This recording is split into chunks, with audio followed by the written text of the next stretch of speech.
What happened between me and my best friend changed everything. Hello, everyone. Today, I'm going to share a story that completely changed how I see myself, my relationships, and the boundaries of love and trust. It's a story about an unexpected turn in my friendship with my best friend, Carla, and how that connection blossomed into something I never could have imagined with her and her husband, Jake. My name is Rachel. I'm 31 years old, living in San Francisco, where the city's vibrant energy contrasts sharply with my quieter, introverted life. I work as a graphic designer, which means my days are spent in front of a screen, creating designs for clients. It's a job I enjoy, but it leaves little room for excitement or spontaneity. Carla, on the other hand, is the complete opposite of me. She's vibrant, social, and effortlessly magnetic, the kind of person who lights up a room the moment she enters. Carla and I met 6 years ago at a yoga class. I remember her laughing uncontrollably when we both toppled over during a balancing pose. Carla's laugh was infectious, the kind that made everyone around her feel at ease. But what struck me even more was her incredible flexibility. She moved with such fluidity and grace that it was impossible not to admire her. Watching her effortlessly bend and twist into poses stirred something within me, a fleeting sense of longing that I couldn't quite name at the time. Over the years, that initial admiration for her elegance and poise only deepened, adding a layer of complexity to our connection. Carla's husband, Jake, is just as captivating, if not more so. In his early 40s, he exudes a magnetic presence that's hard to ignore. His dark hair, always slightly tousled, frames a chiseled face with a strong jawline and cheekbones so sharp they could cut glass. His deep, thoughtful eyes, an intense shade of hazel, seem to see right through you, locking on with a focus that makes your pulse quicken.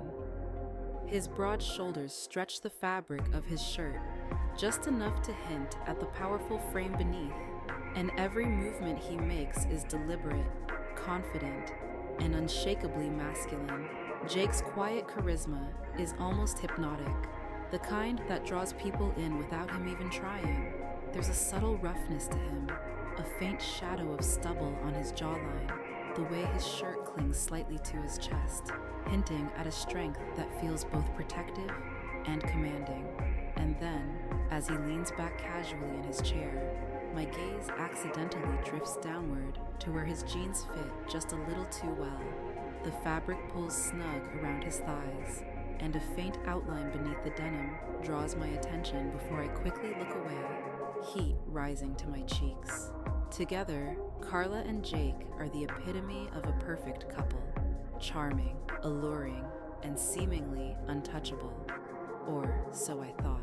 A few weeks ago, Carla invited me to their house for a casual dinner. It wasn't unusual. Carla loved hosting, and I often found myself at their table, laughing and sipping wine as we shared stories. But that night felt different from the moment I arrived. Jake greeted me at the door, his smile as warm as ever, but his gaze lingering on mine just a second too long.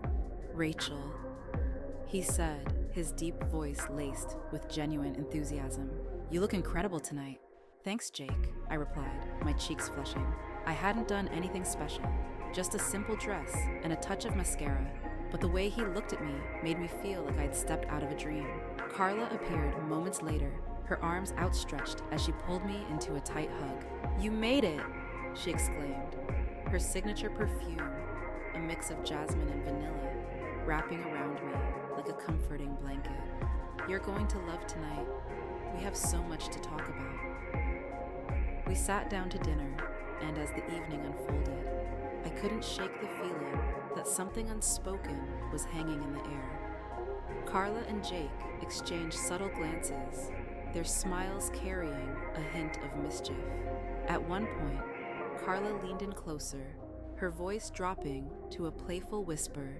"So Rachel," she began, her eyes sparkling with curiosity, "has anyone caught your eye lately?"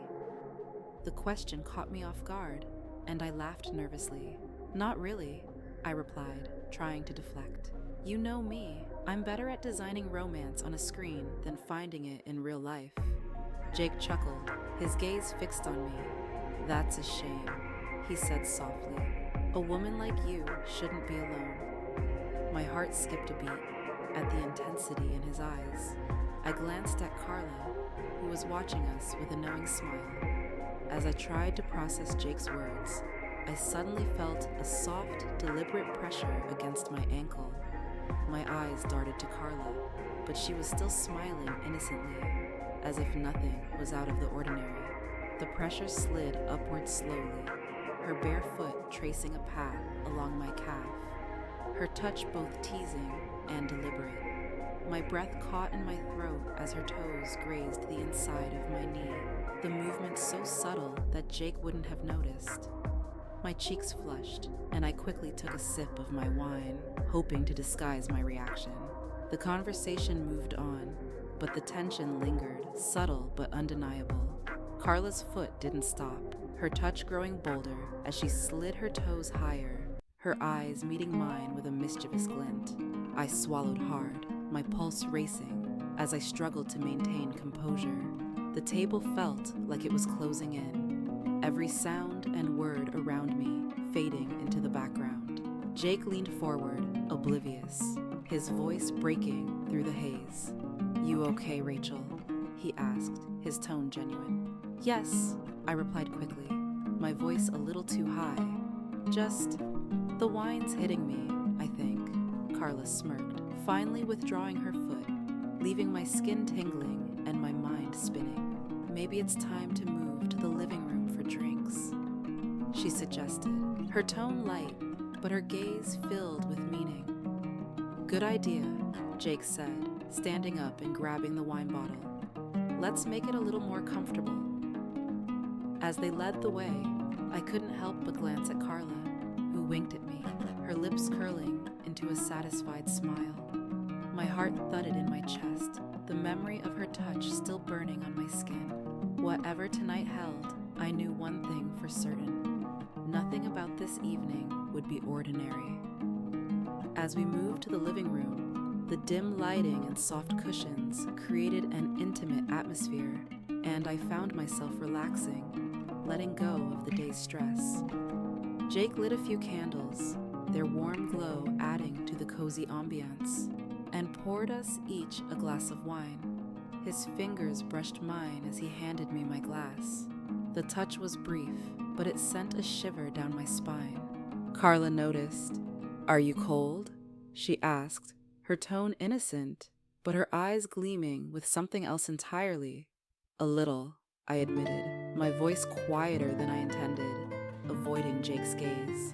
Carla smiled warmly and stood gracefully, grabbing a throw blanket from the back of the couch. She draped it over my shoulders and leaned closer, her hands lingering, as she began to gently massage my shoulders through the fabric. "Let me warm you up," she murmured, her fingers pressing expertly into the tense muscles of my shoulders. Her touch was soothing, yet deliberate, each movement sending a slow warmth radiating through me. "Better?" she asked softly, her voice close to my ear. "Yes," I managed to whisper, though my heart was racing for reasons I couldn't quite name.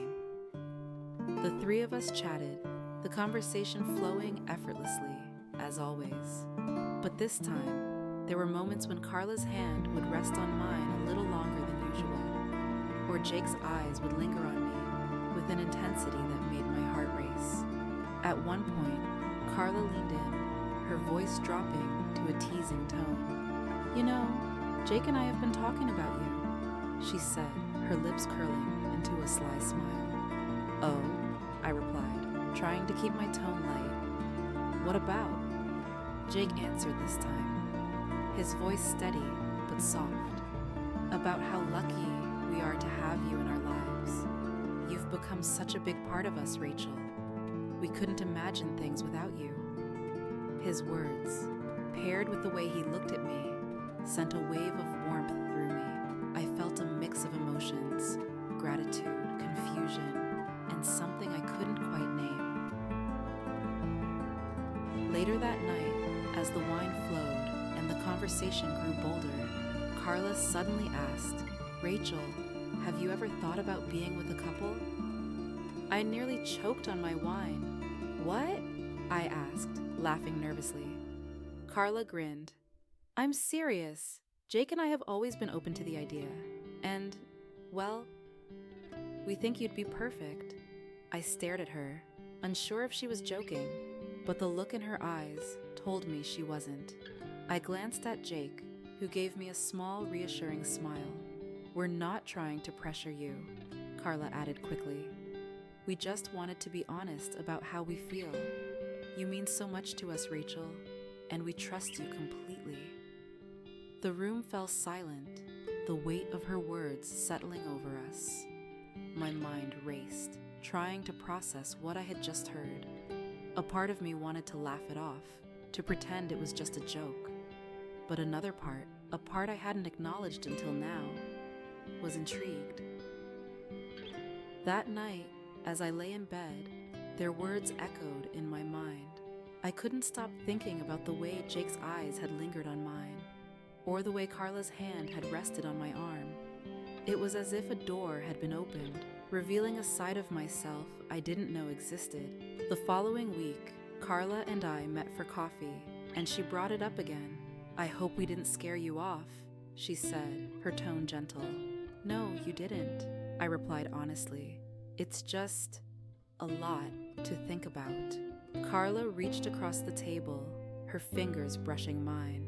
"Whatever you decide, we'll respect it," she said. "But I hope you know how much we care about you." Her words stayed with me, and after days of reflection, I finally made my decision. I called Carla and told her I was willing to explore this with them, on one condition: we would stop immediately if it ever felt wrong. The next weekend, I went to their house, my heart pounding as I rang the doorbell. Jake opened the door, his smile warm, but his eyes filled with anticipation. "Rachel," he said softly, "we're so glad you're here." Carla appeared a moments later, pulling me into a hug. "You're going to love tonight," she said, her excitement infectious. We started the evening with drinks and music, laughing and talking as we always did. But this time, the atmosphere was different, charged with anticipation. Carla and Jake exchanged subtle glances, their movements more deliberate. At one point, Carla leaned in, her lips brushing my ear as she whispered, "Are you ready?" I nodded, my heart racing. She kissed me then, her lips soft and warm, sending a jolt of electricity through me. Jake watched us, his gaze filled with a mixture of tenderness and desire. As the night unfolded, I found myself letting go of my fears and insecurities. The connection between the three of us was unlike anything I had ever experienced. Intimate, powerful, and deeply trusting. The next morning, as we sat around the table sharing breakfast, I felt a sense of calm I hadn't expected. Carla and Jake were just as they had always been, warm, kind, and full of love. "Was it everything you hoped for?" Carla asked, her eyes sparkling. I smiled, my heart full. It was more than I ever imagined. A week later, Carla texted me with an unexpected invitation. "Jake and I have a surprise planned for you this weekend. Pack a small bag and be ready by 4 p.m. on Saturday." Curious and excited, I agreed, having no idea what they had in store. When they picked me up, Carla was beaming, and Jake had a mischievous glint in his eye. After a short drive, we pulled up to an elegant boutique hotel tucked away in the hills. The sign read, "Retreat and Spa." "What's this?" I asked, my excitement growing. "Just wait," Carla said, taking my hand and leading me inside. They had reserved a private suite, and when we stepped in, I was breathless. The room was bathed in soft golden light, with candles flickering on every surface. A bottle of champagne rested in an ice bucket, and a platter of strawberries and whipped cream sat invitingly on the low table near a plush velvet couch. Beyond that, a door led to a private sauna, where the gentle scent of cedarwood filled the air. Carla turned to me, her eyes glowing. "This is all for you," she said softly. "We wanted to give you a night you'll never forget." Jake handed me a glass of champagne, his touch lingering as his fingers brushed against mine. "You deserve to be spoiled, Rachel," he said, his voice deep and warm. I couldn't stop smiling, overwhelmed by their thoughtfulness and the sheer beauty of the space. Carla guided me toward the sauna, where the heat enveloped us as we stepped inside. The three of us sat close, the steam curling around our bodies, making the air feel electric.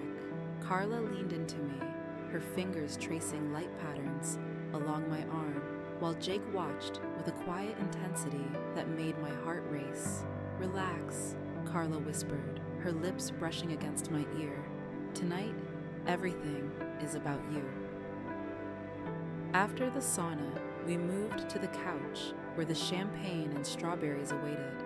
Carla dipped a strawberry into the whipped cream and held it to my lips, her gaze locked onto mine.